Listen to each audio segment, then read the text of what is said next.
Assalamualaikum warahmatullahi wabarakatuh, Kang Bro. Ini adalah video yang kedua. Sebelumnya IBB sudah bahas kesampaian semuanya video mengenai kelebihan dari PCX 160. Dan saat ini kita akan membahas mengenai kekurangannya. Jadi biar fair Kang Mas, karena tidak ada produk yang sempurna. IBB sudah share kesampaian semuanya. IBB sudah tegaskan kesampaian semuanya. Nobody perfect man. Cila bosan Cak. Nobody perfect. Tidak ada yang sempurna. Oleh karena itu, di luar daripada keunggulan yang sudah besar kesampaian semuanya, pasti ada kekurangannya. Dan saat ini kita akan membahas mengenai kekurangan dari PCX 60 ini, bukan untuk mencacati Cak Bos ini, tapi untuk memberikan masukan kepada pabrikan supaya lebih improve, sehingga kita sebagai biker akan merasa semakin cinta pada produk tersebut. Bener ora? Oke? Nah, untuk memastikan feeling IBB atau untuk menyimpulkan bahwa ini adalah beberapa poin yang perlu direvisi, sebenarnya IBB sudah cukup lama ya menggunakan motor ini, dan pada final titiknya IBB akhirnya bisa menyimpulkan apa saja yang perlu direvisi oleh Honda untuk generasi yang terbaru ini, walaupun suka atau tidak, dan memang harus suka. Memang harus suka, panjangnya senang cak lebih ya, panjang lu enak dan lu improve lah dibandingkan dengan sebelumnya. Ini adalah generasi yang 160 cc. Jadi Kang Mas, kira-kira apa yang sampai ingin ketahui mengenai motor ini, kekurangannya? Kalau di mata IBB, kita akan ngomong desain dulu ya. Ya, desain memang soal selera sekali lagi, tapi alangkah baiknya kalau kita juga memberikan masukan buat Honda di masa depan biar semakin jos gandos. Apa itu kira-kira? Yang pertama adalah dari sisi desain untuk fendernya, Cak. Fendernya ini seandainya Honda mau ya menarik desainnya ini ke bawah ya, jadi pasti akan semakin berotot dan keren. Jadi fendernya itu jangan cuma segini doang, tapi bisa ditarik ke bawah seperti ini ya. Kita bisa ngelihat dan bandingin dengan NMAX ya, yang sudah memberikan, sama lihat nih tuh, fendernya udah ke bawah seperti ini, jadi looksnya kayak kelihatan berotot, jadi lebih tegas, lebih padat gitu bosonya. Itu yang pertama. Kemudian yang kedua, untuk Honda PCX 60 ini memang saya melihat bagian injekan kaki atau foot decknya sudah direvisi dan lebih lapang 3 cm.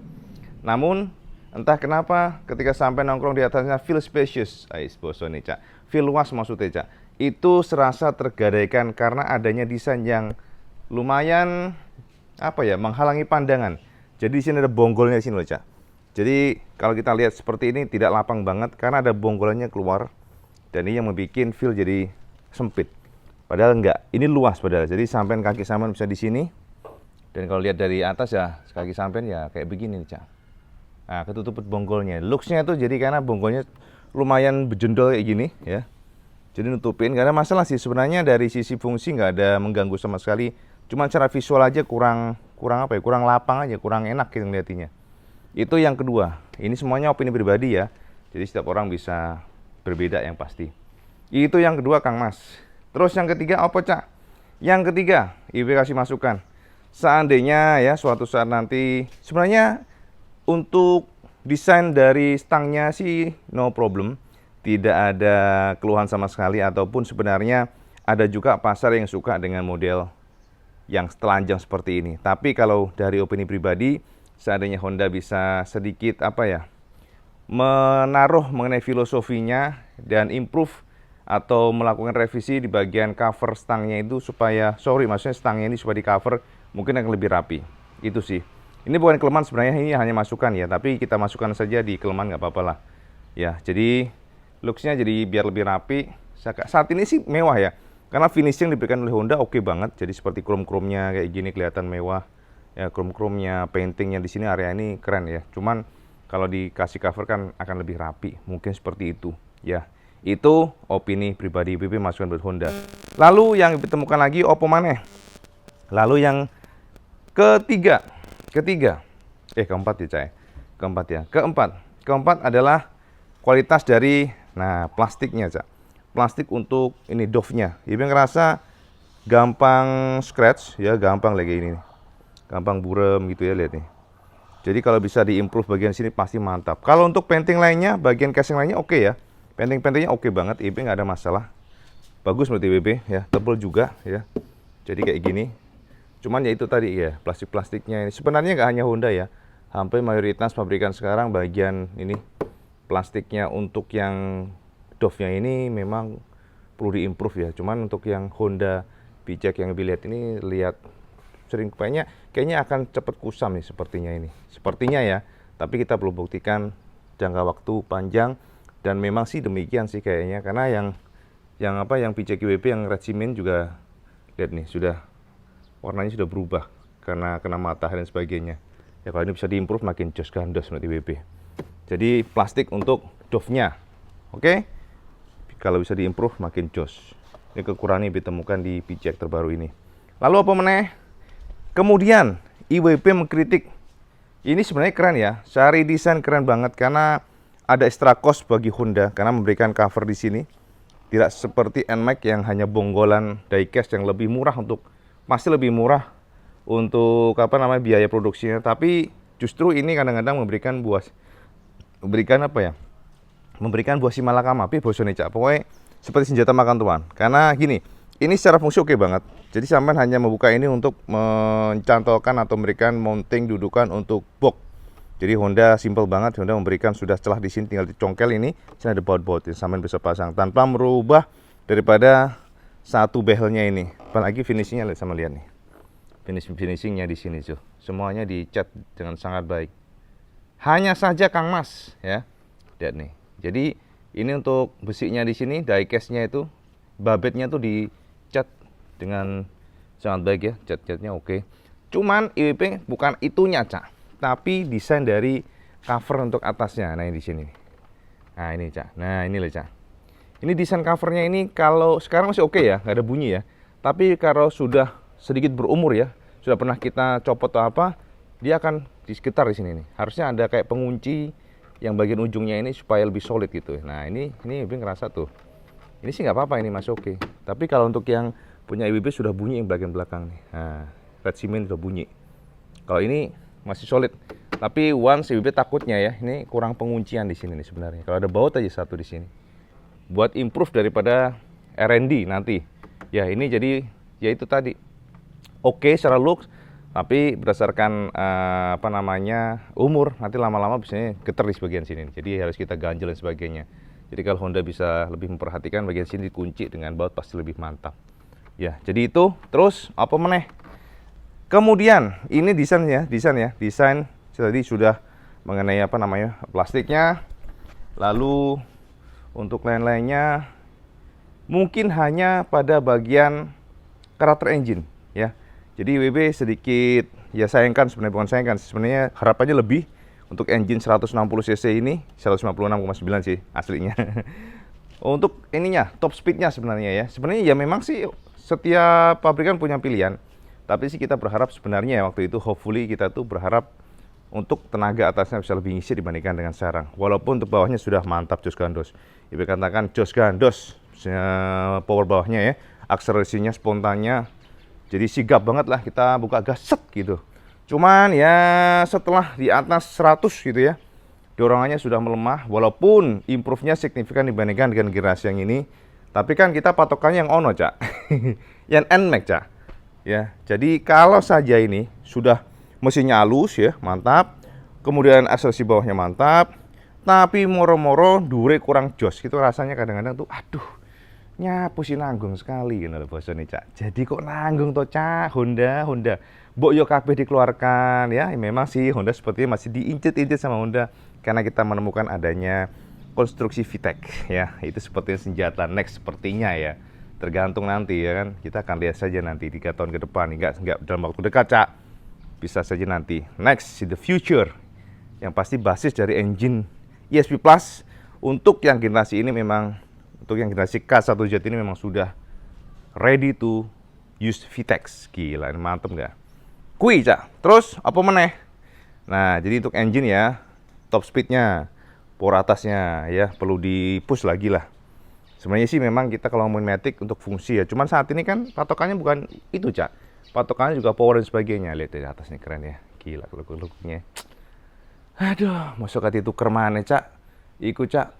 Kok ya kurang gawean loh, Cak. Masuk nuker PCX 50 ke 60. Makanya WP tahan diri nih. Nahan diri Kang Mas. Oke, terlanjut, Cak.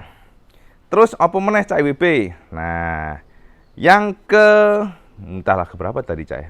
Yang next adalah, pokoknya kita next saja, mengenai material untuk ini dia.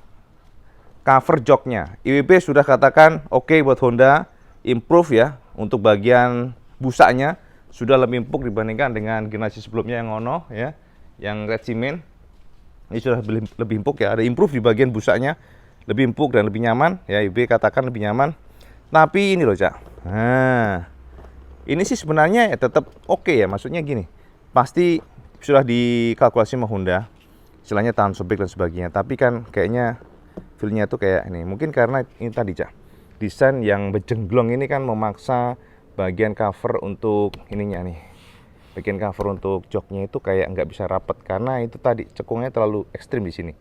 Jadi ada kayak, nah ada semacam kayak gap di sini karena ketarik dia. Jadi kadang-kadang, oh ya, kadang-kadang bukan kadang-kadang sih, tapi IWB nggak menemukan ketika kita ngerem ini ngikut nggak? Itu nggak ngikut. Kalau yang Ono tuh, yang kita simen dulu ngikut dia. Ini sudah improve juga. Cuman sekali lagi, kalau saja ini bisa entah gimana caranya lah desainnya mungkin dijahit lagi di sini, ya pasti akan lebih solid. Bahkan nggak akan ikut dia. Harusnya Honda memberikan jahitan tengah sini lebih keren. Mungkin kayak gitu. Ini masukan sih. Bukan kelemahan sih, masukan. Ya kelemahan juga sih karena terasanya kayak nih, ya kan? Jadi kayak rasanya kayak tipis gitu jadinya. Tapi sih oke. Dan dia nyaman ya. Dia juga ngegrip. Jadi ketika saman hard braking ya dia akan nahan sampean. Bahannya oke sih. Kalau kita bandingkan sama NMAX ya. NMAX Cak. Nah, ini lebih solid ya. Lebih solid bahannya. Lebih solid sih. Emang beda bahannya agak mengkilap kalau itu nggak ngedov yang punya Honda ya. Mirip-mirip sebenarnya sih. Cuman ini nggak terlalu jeglong, emang desainnya sih agak rata dia. Ya, jadi itu sih. Terus apalagi ya, dari engine udah, desain udah oke itu. IWB nggak ada kritik, lainnya lampu oke. Terus dia juga ya Honda memindahkan posisi dari plat nomor oke ya. Ternyata lebih terang dibandingkan dengan ada tonjolan di sini ya. Jadi lampu plat nomor udah dipindah di bagian sini dan ternyata malam hari terang. Jadi nggak ada masalah. Justru lebih terang yang model ini. Cukup smart ya Honda ya. Jadi lebih ringkas dilihat dari samping dan belakang. Nggak ada tonjolan yang mengganggu. Jadi lebih mantep. Terus ini juga disuplai oleh Stanley. Artinya Stanley bagus ya. Stanley sih oke. Jadi kualitasnya bagus. Materialnya juga tebal. Nggak ada masalah. Kemudian untuk apa namanya suspensi. Oh ya, ini dia suspensi Kang Mas. Hampir lupa. Honda ya. Honda itu memang apa ya? Suspensi IWB tidak ragukan ya. Disuplai oleh Showa ya. Kalau untuk Honda ini memang secara fungsi jos gandos Cak. Wes toh IWB katakan tidak ada kritik lah. Karena kalau dibandingkan dengan NMAX sekalipun ribonya lebih lembut dan nyaman ini. Bahkan untuk yang saat ini dengan 13 inci pun demikian. Tapi Kang Mas, kita kan saat ini sudah tidak membicarakan mengenai fungsi doang. Tapi bagaimana supaya looks-nya keren. Jadi mbok ya in the future kalau Honda mau silahkan dikasih subtank. Jadi model kayak ADV gitulah. Cost-nya memang agak tinggi. Mungkin ya itu tadi Honda ngejar apa namanya cost supaya lebih murah, tapi sebenarnya bisa aja Honda memberikan penawaran untuk versi tertingginya dengan mode subtank. Jadi bolehlah dipertimbangkan supaya karena looks-nya kan lebih padat Cak kalau ada namanya subtank. Jadi ada tabungnya. Tapi kalau fungsi IWB nggak meragukan sama sekali. Enak, nyaman. Ribonya mantep. Tapi kan visualnya kan beda kalau pakai subtank tuh. Ya kan, kalau ada subtank aja di sini, waduh, lebih jos pastinya ya. Jadi mungkin itu sih beberapa kelemahan yang ditemukan pada Honda PCX 160 terbaru ini.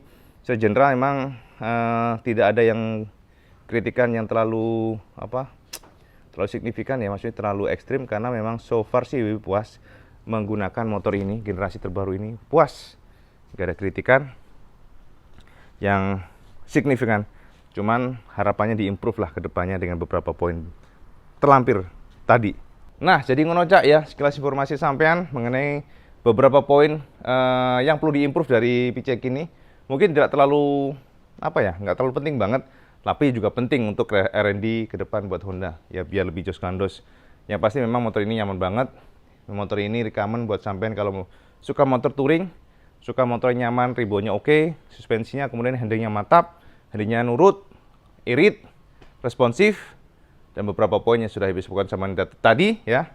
keringetan cak panas banget. Supaya Honda lebih improve ke depannya beberapa poin yang disebutkan. Ya, tidak ada produk sempurna dan kesempurnaan hanyalah milik Allah Subhanahu wa taala. Alhamdulillah. Oke Kang Mas ya. Coletan WB. Jadi kita akan buat video ringan-ringan dulu sebelum kita akan buat video yang keren lagi nanti ke depan. Oke? Matur nuwun. Sekali lagi kalau sama suka video ini sama like, share dan subscribe dan jangan lupa juga sampean subscribe untuk konten yang paling penting. Assalamualaikum warahmatullahi wabarakatuh. Salam Just Gandos.